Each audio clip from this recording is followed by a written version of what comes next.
It was a beautiful morning in Whistlewood Forest. The sunlight danced through the trees as a new adventure began. Luna and Barry hiked deeper into the woods, backpacks loaded and spirits high. Luna kept a close eye on the compass while Barry carried the tent, all part of their camping plan. Then they saw it. A perfect clearing with a stream and sunshine. High five! Luna pulled out the map. Yep, this was the spot. Barry tried to set up the tent, but tent poles had a mind of their own. Luckily, Luna came to the rescue with her trusty hammer paws. After setting up, Luna gathered firewood with her tail swaying happily. She built the campfire just right, teepee-style, like in their survival book. That night, they roasted marshmallows, told stories, and watched the stars wink above. As the sky turned from orange to deep blue, something began to change. Barry yawned and crawled into the tent, ready for sweet dreams. But Luna spotted a glowing moth. Ooh, shiny! She followed it into the misty trees, not realizing how far she'd wandered. Then, everything looked the same. The moth vanished, the fog thickened. Luna's ears drooped. She was lost.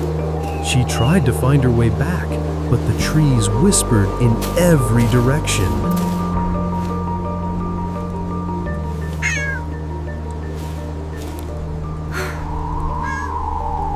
Back at camp, Barry opened his eyes. Something was wrong. He rushed out, heart pounding. At Luna? He called into the night.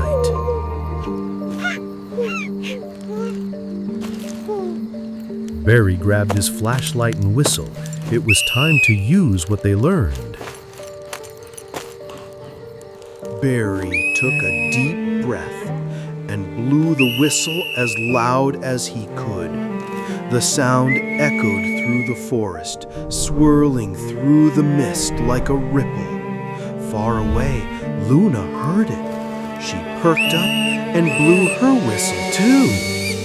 But in the thick fog, the sounds bounced. It was hard to tell which way was which. So Luna remembered what to do. Stay in place, stay warm, and stay visible.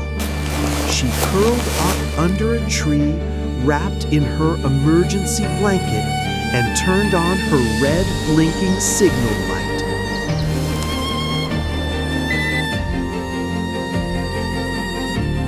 Meanwhile, Barry walked deeper into the woods, carefully following their trail. At every few trees, he tied a red ribbon to mark his path, just like they practiced. He checked the compass and kept moving deeper into the foggy woods. Even when a big branch blocked his path, Barry used his little survival knife and cleared the way. Then he heard it, a tiny whistle sound somewhere ahead. Luna was still waiting, just like the guide said, wrapped up warm, making sure her signal light stayed on. Through the mist, Barry spotted a blinking red light, Luna's signal. He ran toward it, heart pounding, paws thumping against the ground. Luna, are you here? Luna looked up and gasped. She knew that flashlight.